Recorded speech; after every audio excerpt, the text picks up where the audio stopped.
مولاي صل وسلم دائما ابدا۔ بسم اللہ الرحمن الرحیم۔ محترم سامعین، اکثر لوگ ایک مسئلے کی وجہ سے کافی پریشان ہوتے ہیں، اور عام طور پر لوگوں کو دیکھا ہے کہ وہ پوچھتے ہیں اور بڑا پریشان ہوتے ہیں، حالانکہ مسئلہ چھوٹا سا ہے، مختصر ہے اور کوئی لمبا چوڑا نہیں ہے، لیکن لوگ پوچھتے ہیں، بار بار پوچھتے ہیں، پھر بھول جاتے ہیں، اور پھر جو ہے نا 2-4 دن بعد پھر پریشان ہو جاتے ہیں اس مسئلے کے اندر۔ اب مسئلہ کیا ہے کہ ہم جب نماز پڑھتے ہیں تو پہلی رکعت میں ہم ثنا پڑھتے ہیں، اللہ اکبر کی ہاتھ باندھے، سبحانک اللہم و بحمدک و تبارک اسمک و تعالی جدک و لا الہ غیرک، ثنا پڑھتے ہیں۔ یہ ہمیں پہلی رکعت میں ہی ثنا ہم نے پڑھنی ہے، ٹھیک ہے۔ اور جب ہم امام کے پیچھے نماز پڑھتے ہیں تو امام کے پیچھے بھی جب امام کے ساتھ ہم نے اللہ اکبر کیا تو اس وقت ہم نے یہ ثنا پڑھنی ہے، امام کے پیچھے ثنا پڑھنی ہے، اور ثنا پڑھ کے ہم نے خاموش ہو جانا ہے۔ لیکن اگر ہم تھوڑی سی دیر سے آئے، ہم تاخیر سے آئے ہیں، تو پھر آیا ثنا پڑھنی ہے یا نہیں پڑھنی؟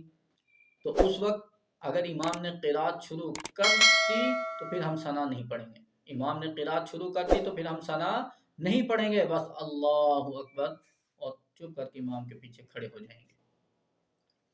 اور اگر تیسری صورت یہ ہے کہ ہم لوگ آئے ہی اس وقت ہیں کہ 1-2 رکعت ہو چکی تھی، اب ہم ثنا کس وقت پڑھیں؟ تو اس میں بھی جو نا کافی لوگ پھر پریشان ہوتے ہیں کہ اب ہم آئے ہیں، 1-2 رکعت ہو چکے، ثنا کب پڑھیں؟ آئے اب امام کے ساتھ جب اللہ اکبر کی اس وقت ثنا پڑھیں، بعد میں جو 2 رکعت 3 رکعت رہی ہیں، 1 رکعت رہی ہے، وہ کون سی رکعت میں پڑھیں؟ تو اس کا جواب کیا ہے؟ اس کا جواب یہ ہے کہ جب ہم آئے ہیں، اللہ اکبر کیا ہے، اس وقت ہم ثنا نہیں پڑھیں گے، اس وقت ہم خاموشی کے ساتھ کھڑے ہو جائیں گے، اور جو ہماری 1 رکعت رہی ہے تو اس 1 رکعت میں جس وقت کھڑے ہوں گے تو کھڑے ہوتے ہی ہم نے پہلے ثنا پڑھنی ہے۔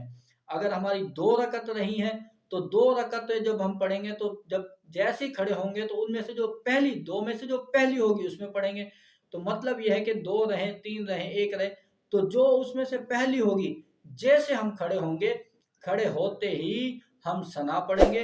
ثنا پڑھنے کے بعد جو ہے نا اعوذ باللہ من الشیطان الرجیم بسم اللہ پڑھ کے ہم جو ہے نا وہ آگے سورہ فاتحہ پڑھیں گے اور پھر کوئی اور سورت پڑھیں گے۔ تو یہ ہمیں جو ہے نا مسئلہ، ثنا ہم نے علیحدہ نماز پڑھیں گے تو پہلی رکعت میں ثنا پڑھیں گے، امام کے پیچھے آئیں گے تو ہم ثنا پڑھیں گے، لیکن اس وقت پڑھیں گے جب امام نے قرات شروع نہ کی ہو، تلاوت شروع نہ کی ہو، سورۃ فاتحہ شروع نہ کی ہو۔ اگر امام نے قرات شروع کر دی تو پھر ہم نہیں پڑھیں گے۔ اور چوتھی صورت کہ جب ہم دوسری تیسری رکعت میں آئے ہیں تو اس وقت ثنا ہم فوراً نہیں پڑھیں گے، بلکہ جب امام نے سلام پھیر دینا ہے، ہم کھڑے ہوں گے، کھڑے ہو کر اس کے بعد ہم جو پہلی رکعت ہماری ہوگی اس میں ہم ثنا پڑھیں گے۔ تو یہ ہمارا ثنا پڑھنے کا یہ معمول اور یہ وقت اور یہ طریقہ ہے، اس کو ہمیں چاہیے کہ ہم یاد رکھیں۔ اکثر لوگ جو نا بھول جاتے ہیں، اللہ رب العزت ہمیں یاد رکھنے کی عمل کی توفیق عطا فرمائے۔ مولاي صل وسلم دائما ابدا۔